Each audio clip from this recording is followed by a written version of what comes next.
আসসালামু আলাইকুম। আশা করি আপনারা সবাই অনেক ভালো আছেন। আজকে আমি আপনাদের সঙ্গে একটা মজাদার ভাজি শেয়ার করব, যেটা খেতে খুবই মজা। চলেন দেরি না করে ভিডিওটা শুরু করি।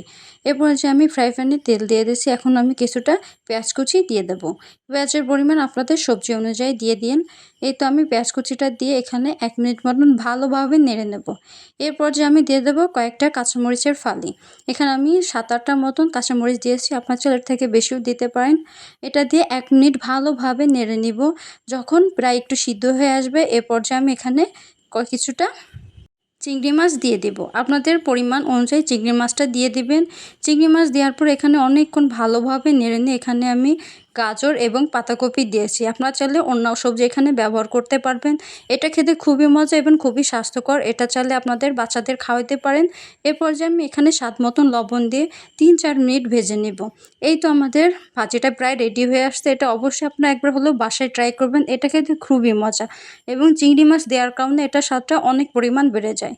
এই তো আমাদের ভাজি তৈরি হয়ে গেল।